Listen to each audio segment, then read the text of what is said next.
Selamat pagi kepada Bapak Ramlan SEMM. Terima kasih Pak telah memberikan kami tugas. Semoga Bapak sehat selalu, dilancarkan rezekinya, dan kita juga diberikan kemudahan dalam menghadapi ujian nanti. Amin. Nah, mungkin sebelum kita mulai ke video, kita perkenalan diri terlebih dahulu. Perkenalkan, nama saya Adi Surya Panji Gumilang, NPM saya 0211222292. Perkenalkan, nama saya Alivia Agustin, NPM 2309. Perkenalkan, saya Erika Ledistina, NPM 2310. Perkenalkan, nama saya Malati Sasika dengan NPM 2307. Perkenalkan, nama saya Tiara Maria Sejaya, NPM 2314. Oke, selamat menyaksikan semuanya. Lucu deh. Iya, lucu-lucu.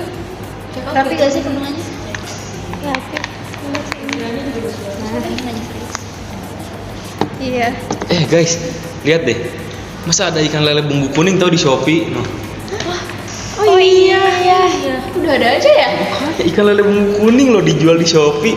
Padahal biasanya tuh paling cuman ya perabotan rumah tangga, kalau nggak elektronik gitu. Skincare, make up kan? Iya, paling sama peralatan perempuan gitu. Iya.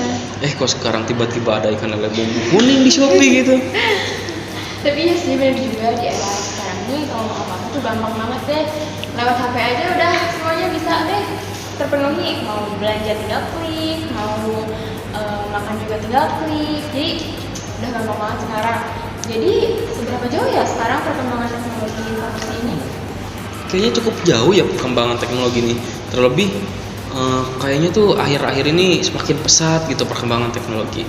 Dalam dunia bisnis juga muncul, ada e-commerce, ada marketplace, terus pemasaran juga berubah sekarang ke digital marketing. Jadi mempermudah juga gitu, mempermudah kita. Terus juga muncul jenis-jenis bisnis baru gitu dengan orientasi yang berbeda-beda gitu. Ada bisnis to bisnis atau B2B, ada bisnis to konsumen atau B2C, atau juga ada konsumen to konsumen atau C2C, ada juga bisnis to government atau B2G. Nah, dengan munculnya peluang ini, terus dengan mudahnya teknologi juga kayaknya mempermudah kita juga nggak sih? Jadi kita kalau misalnya mau berbisnis, jadi ya nggak harus punya tempat gitu, nggak harus sewa ruko atau beli ruko. Kalau dulu kan kita harus ke pasar atau sewa ruko gitu baru bisa jualan. Nah sekarang ini kayaknya udah nggak perlu gitu tempat-tempat berfisik gitu. Kayak apa sih, sekarang tinggal dari HP yang terkoneksi internet aja kayaknya udah bisa gitu mulai jualan. Iya loh, hidup juga sekarang semuanya jadi serba instan ya. Semuanya bisa diakses dari HP dan tidak lagi keliling ke pasar atau ruko-ruko untuk membeli barang. Iya, semua yang dinikmati sekarang nggak bisa lepas dari kehadiran teknologi dan informasi yang menjadi landasan bisnis untuk dapat bergerak. Memang benar, tapi bagi kita sebagai anak manajemen, untuk mendukung kegiatan bisnis di era digital ini perlu adanya penyesuaian antara data dan informasi dari semua unit kerja dan semua tingkat kegiatan sebagai bahan komunikasi organisasi. Bahkan di era digital seperti sekarang ini, baik data atau informasi non-fisik dapat dikomunikasikan melalui elektronik menggunakan sistem. Bener juga ya, sekarang komunikasi bahkan laporan juga bisa dikirimkan melalui media elektronik, melalui WA, email, dan lain sebagainya. Jadi kayak gampang gitu. Iya, di dalam informasi juga ada yang dikenal dengan arus informasi jaringan, yang terdiri dari distribusi informasi, arus informasi vertikal, arus informasi horizontal, arus informasi organisasi, dan diskusi. Contohnya, itu yang kayak sederhana struktur organisasi kan. Ada garis vertikal dan horizontal. Garis vertikal ini berarti perintah, seperti ketua memerintahkan kepada bawahannya. Nah, kalau garis horizontal ini dikenal juga sebagai garis koordinasi, seperti sekretaris mengkoordinasi dengan bendahara. Ternyata dalam kehidupan sehari-hari juga kita sudah mulai menerapkan sistem informasi ya. Jadi bahkan kayak apa sih, struktur organisasi yang isinya cuman garis, kolom-kolom gitu, ternyata itu bagian dari alur informasi gitu. Ada perintah, ada koordinasi, lumayan juga nih. Iya benar, sekarang juga bisnis beragam banget. Jual beli itu udah bukan lagi soal barang atau jasa, tapi ada juga informasi yang diperjualbelikan. Nah, itu dia Tir, di dalam bisnis itu tidak selalu tentang jual beli, melainkan peranan sistem informasi manajemen yang merupakan sistem manusia atau mesin yang terpadu untuk menyajikan, menyampaikan informasi atau data guna mendukung fungsi operasi, manajemen, dan pengambilan keputusan dalam sebuah organisasi dengan menggunakan bantuan komputer dan teknologi. Oh iya, aku baru sadar deh, di dalam bisnis ada peranan sistem informasi manajemen juga ya. Keputusan-keputusan yang diambil pimpinan juga dasarnya dari informasi yang dilaporkan oleh sub-sub sistem.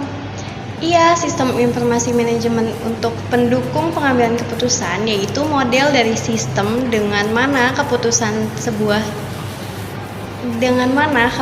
diambil, dapat tertutup atau terbuka.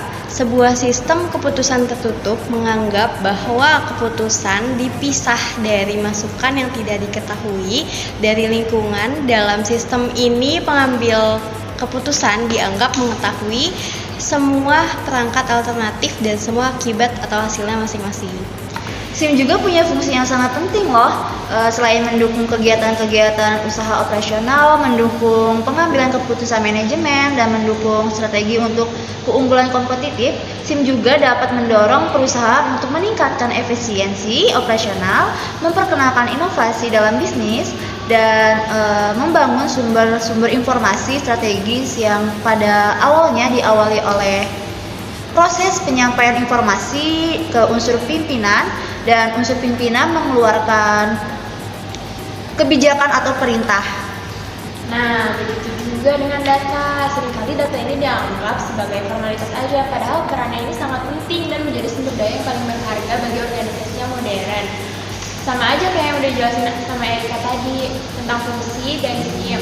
Tanpa adanya data, pimpinan pun gak akan tahu kalau dia harus melakukan apa dan kebijakan apa yang harus diambil.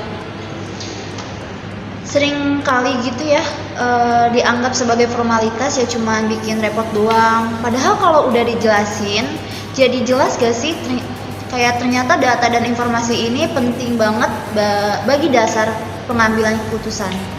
Nah, itu hambatannya. Padahal kan jelas banget ya, tercapainya tujuan dari bisnis dipengaruhi juga sama keputusan dari pimpinan, dan keputusan dari pimpinan dasarnya dari informasi yang diberikan oleh setiap sub-sub sistem. Nah, buat sekarang juga kayaknya pasar udah mulai berubah gitu, dari pasar yang sebelumnya pasar tradisional, sekarang dengan adanya teknologi berubah gitu jadi pasar digital atau mungkin kita kenal juga sebagai digital marketing. Nah, digital marketing sendiri ini sebuah usaha untuk memasarkan produk, baik itu barang atau jasa, dengan menggunakan teknologi, dan juga pemasarannya ini melalui media digital kayak internet, sosial media, dan lain-lain. Nah, digital marketing ini juga punya tujuan untuk menjangkau calon pembeli dan secara cepat lah gitu, secara cepat, tepat, dan juga dengan adanya digital marketing ini dia bisa mengurangi beban operasional atau operasional cost, yang mana kalau misalnya kita buka di pasar gitu, kita buka lapak, ada biaya kebersihan, ada biaya sewa. Nah, dengan adanya digital marketing itu kita tidak perlu mengeluarkan biaya itu dan bisa dialihkan ke biaya-biaya yang lain gitu. Iya, bener banget, banyak perubahan ya, dan punya dampak juga kayak mall dan pasar yang jadi sepi karena kegiatan ekonomi tidak harus bertemu secara langsung. Betul. Sistem informasi manajemen juga menyediakan informasi untuk mendukung pengambilan keputusan manajemen. Sistem ini terdiri atas beberapa tipe, yaitu yang pertama adalah laporan spesifikasi dan perencanaan awal untuk para manajer dikerjakan oleh information reporting system atau sistem pelaporan informasi. Terus yang kedua ada informasi kritikal untuk manajemen atas ditetapkan oleh eksekutif informasi sistem atau sistem information eksekutif. Terus yang ketiga ada nasihat pakar untuk pengambilan keputusan operasional atau manajerial yang ditetapkan oleh export system atau sistem pakar, dan knowledge based information system atau sistem informasi berbasis pengetahuan lainnya. Nah, terus teman-teman, manajemen data ini merupakan proses pengumpulan, penyimpanan, dan penggunaan data dalam suatu organisasi yang manfaatnya ini dapat meningkatkan pendapatan dan laba, mengurangi inkonsistensi data, dan memenuhi kepatuhan terhadap peraturan. Benar banget guys. Jadi dalam bisnis itu bahkan dalam kehidupan kita sehari-hari gitu, kita tidak bisa terlepas dari yang namanya data, informasi, dan juga teknologi gitu. Nah, dan juga kehadiran teknologi ini membawa banyak dampak secara positif ya. Dia membawa dampak kemudahan di kehidupan kita gitu. Jadi kayak semuanya jadi serba instan gitu, semuanya jadi serba cepat, tepat, dan ya itu karena instan itu, walaupun dengan dampak negatif kayak beberapa tempat-tempat menjadi sepi atau banyak iya jadi lebih mager, belum lagi nanti ada ancaman kejahatan cyber dan lain-lain. Menarik. Udah jam 1 nih. Kita Iya. kan ada janjian buat bimbingan dosen kan? Oh iya. Yuk, hampir aja lupa. Ayo guys, semangat ya, yuk bisa yuk. Yuk bisa yuk. Bimbingan. Yuk kita bimbingan dulu yuk. Udah nyampe mana skripsinya? Bab 2, aduh. Oke guys, terima kasih banyak. Mungkin cukup sekian yang dapat kelompok kami sampaikan.